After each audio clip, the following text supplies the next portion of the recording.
relatives, be it large or small, he shaves off his hair and beard, puts on saffron robes, and goes forth from home to homelessness. Having gone forth, he dwells restrained in body, speech, and mind, content with the simplest food and shelter, delighting in solitude. Suppose your men were to report all this to you. Would you say, "Bring that man back to me, men. Let him again become a farmer, a householder, who pays taxes to maintain the royal revenue"? Certainly not, venerable sir. Rather, we would pay homage to him, rise up out of respect for him, invite him to a seat, and invite him to accept from us robes, alms food, dwelling, and medicinal requirements. And we would provide him with righteous protection, defense, and security. What do you think, great king? If such is the case, is there or is there not a visible fruit of recluseship? There certainly is, venerable sir. This, great king, is the second fruit of recluseship, visible here and now, that I point out to you. The more excellent fruits of recluseship is it possible, venerable sir, to point out any other fruit of recluseship visible here and now, more excellent and sublime than these two fruits? It is possible. Listen, great king, and attend carefully, I will speak. Yes, venerable sir, King Ajatasattu replied to the Exalted One.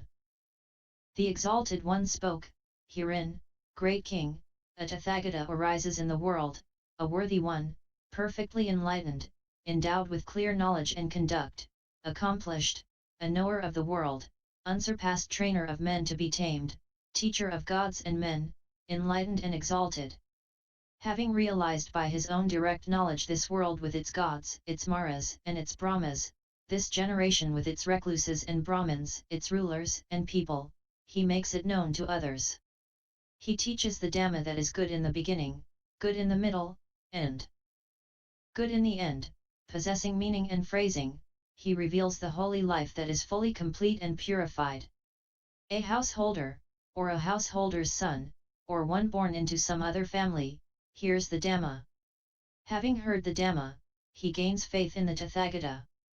Endowed with such faith, he reflects, the household life is crowded, a path of dust. Going forth is like the open air. It is not easy for one dwelling at home to lead the perfectly complete, perfectly purified holy life, bright as a polished conch. Let me then shave off my hair and beard, put on saffron robes, and go forth from home to homelessness.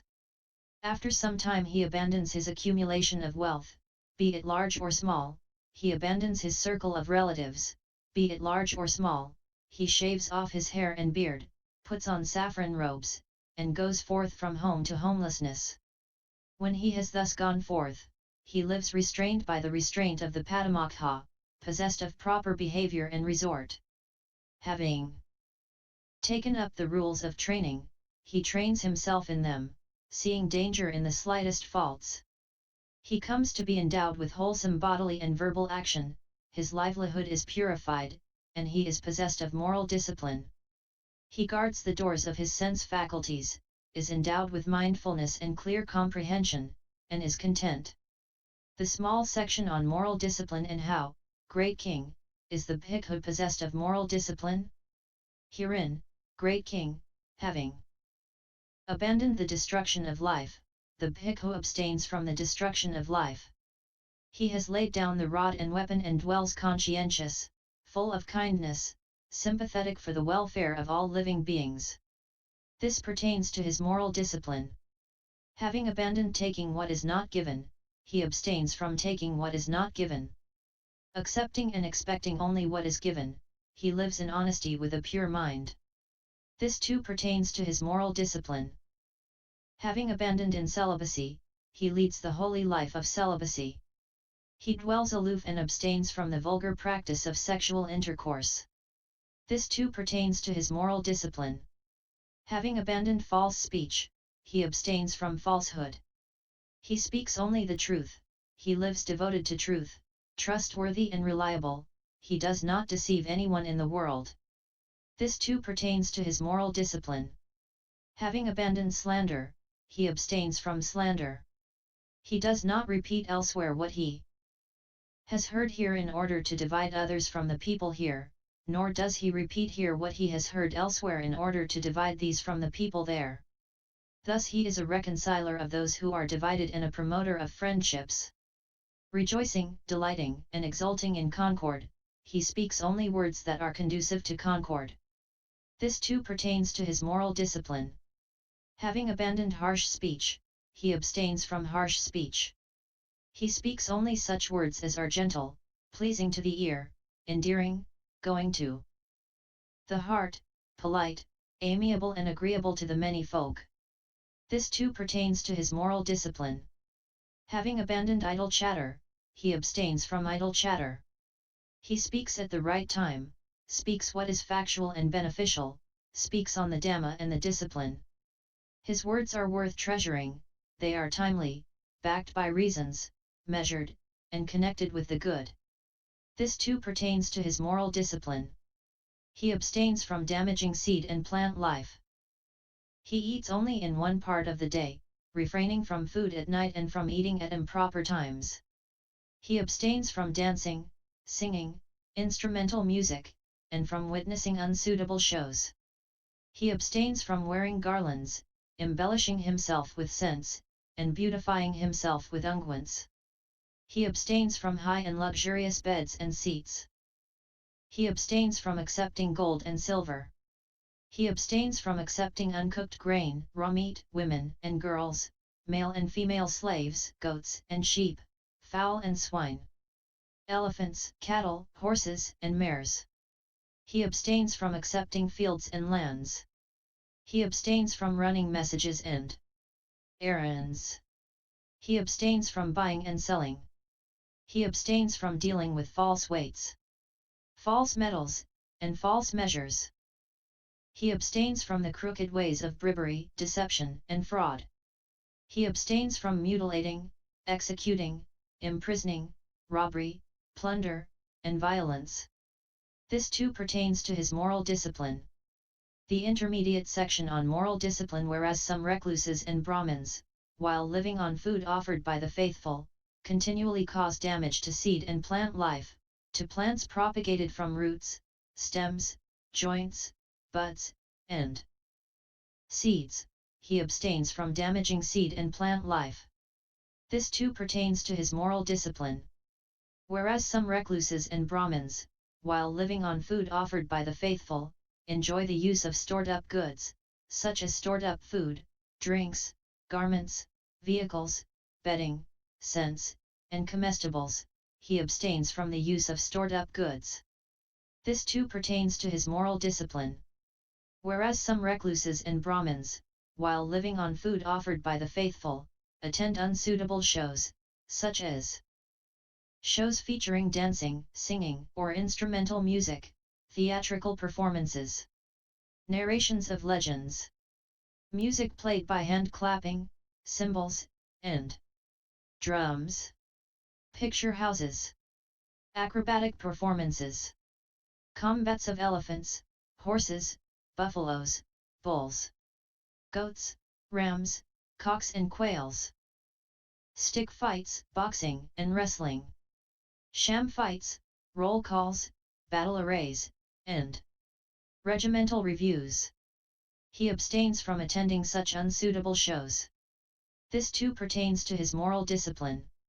Whereas some recluses and Brahmins, while living on food offered by the faithful, indulge in the following games and recreations: Athapada, a game played on an 8-row chessboard; Dasapada, a game played on a 10-row chessboard; Akasa, played by imagining a board in the air; Pariharapatha, hopscotch, a diagram is drawn on the ground and one has to jump in the allowable spaces avoiding the lines; Santaka, spillikins, assembling the pieces in a pile, removing and returning them without disturbing the pile; Kalika, dice games; Gatika, hitting a short stick with a long stick; Salakahatha, a game played by dipping the hand in paint or dye, striking the ground or a wall, and requiring the participants to show the figure of an elephant, a horse, etc.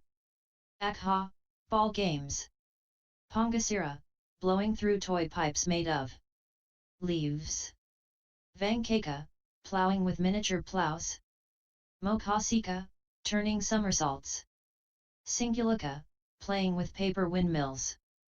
Padalaka, playing with toy measures. Radhaka, playing with toy chariots. Dhanaka, playing with toy bows.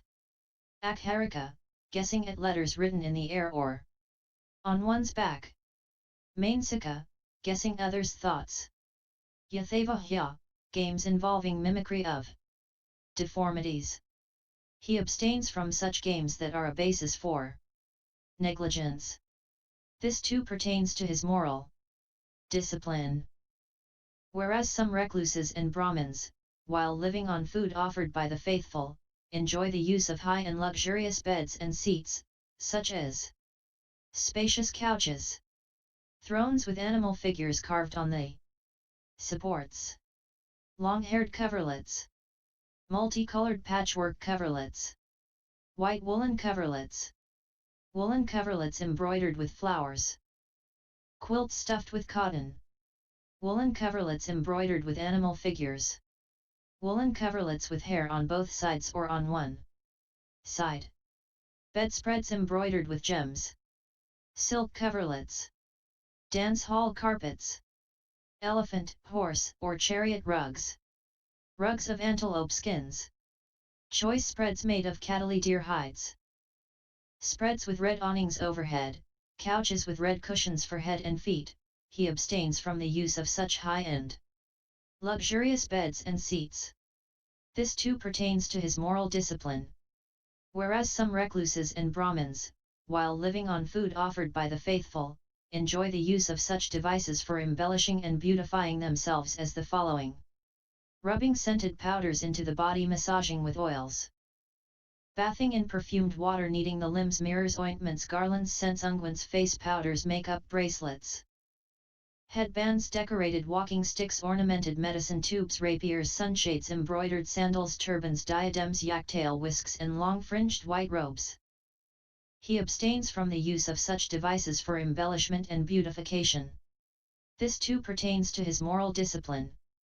Whereas some recluses and Brahmins, while living on the food offered by the faithful, engage in frivolous chatter, such as talk about kings, thieves, and ministers of state, talk about armies, dangers, and wars, talk about food, drink, garments, and lodgings, talk about garlands and scents, talk about relations, vehicles, villages, towns, cities, and countries, talk about women and talk about heroes, street talk and talk by the well, talk about those departed in days gone by, rambling chit-chat, speculations about the world and about the sea, talk about gain and loss. He abstains from such frivolous chatter. This too pertains to his moral discipline. Whereas some recluses and Brahmins, while living on the food offered by the faithful, engage in wrangling argumentation, saying to one another, "You don't understand this doctrine and discipline. It is I who understand this doctrine and discipline. How can you understand this doctrine and discipline? You're practicing the wrong way. I'm practicing the right way. I'm being consistent. You're inconsistent. What should have been said first you said last, what should have been said last you said first. What you took so long to think out has been confuted. Your doctrine has been refuted. You're defeated. Go, try to save your doctrine, or disentangle yourself now if you can." He abstains from such wrangling argumentation. This too pertains to his moral discipline. Whereas some recluses and Brahmins, while living on the food offered by the faithful, engage in running messages and errands for kings, ministers of state, Khatiyas, Brahmins, householders, or youths, who command them, "Go here, go there, take this, bring that from there." He abstains from running such messages and errands. This too pertains to his moral discipline. Whereas some recluses and Brahmins, while living on the food offered by the faithful, engage in scheming, talking, hinting, belittling others, and pursuing gain with gain, he abstains from such kinds of scheming and talking. This too pertains to his moral discipline.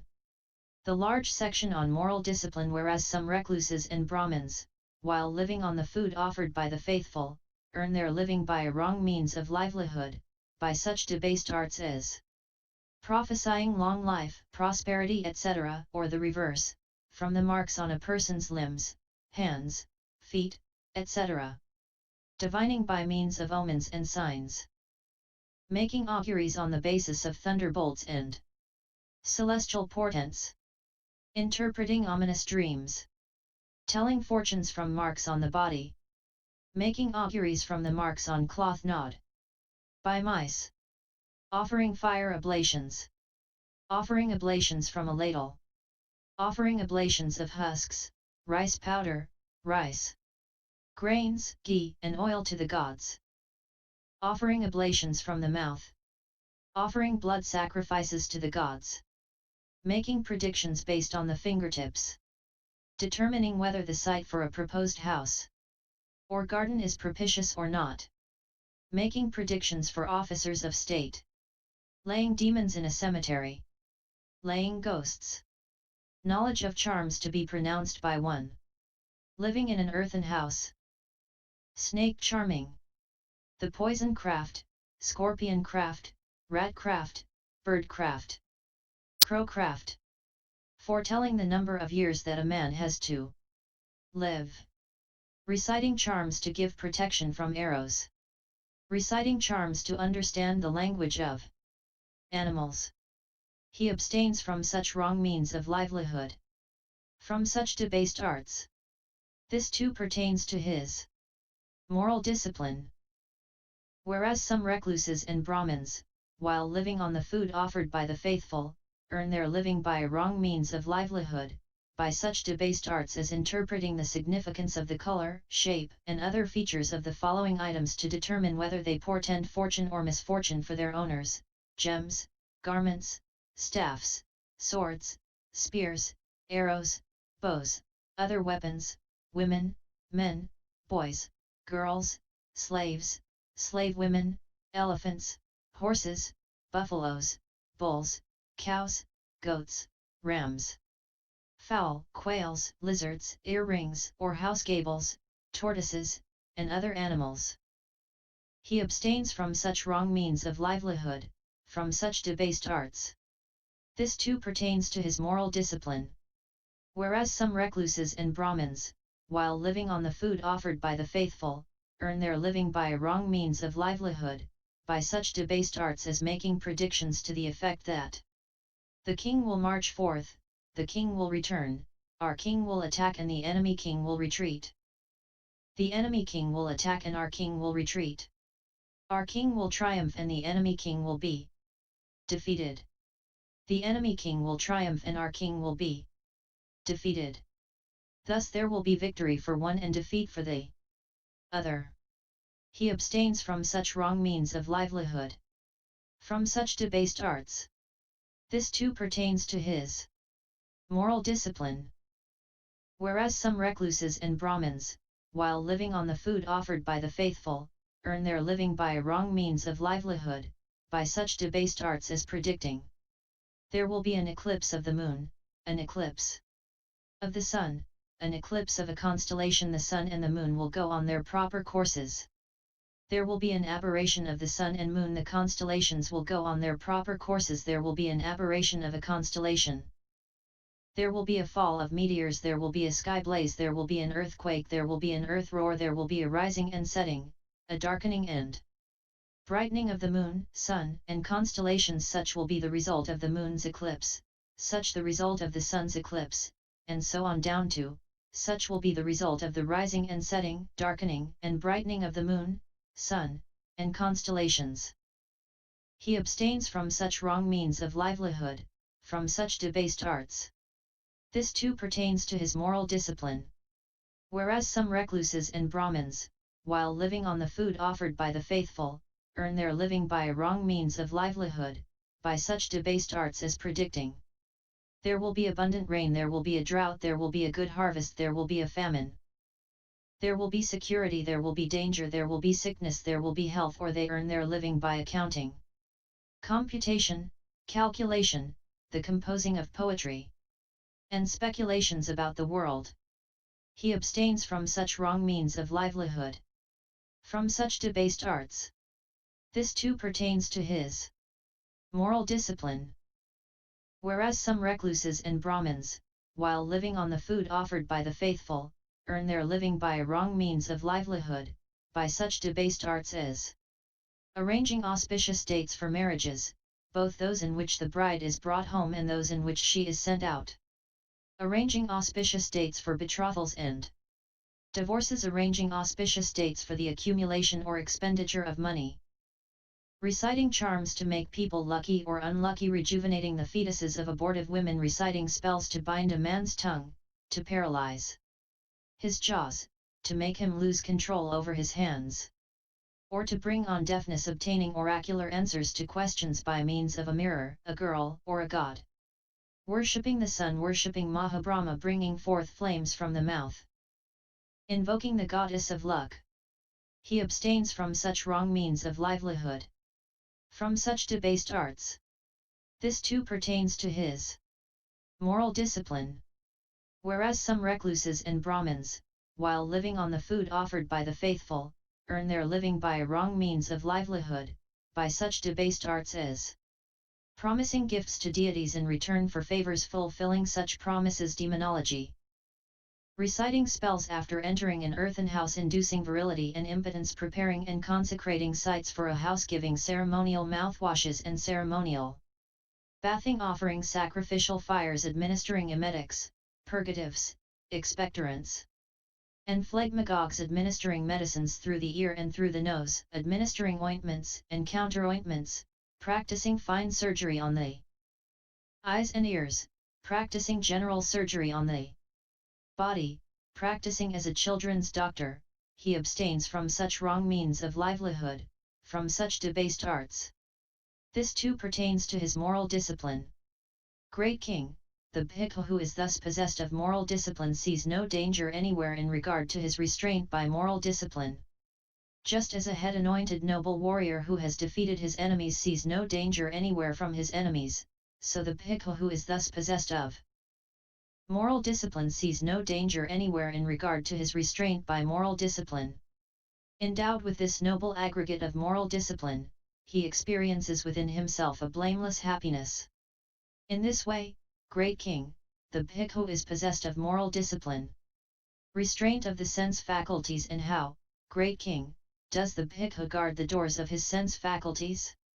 Herein, Great King, having seen a form with the eye, the bhikkhu does not grasp at the sign or the details.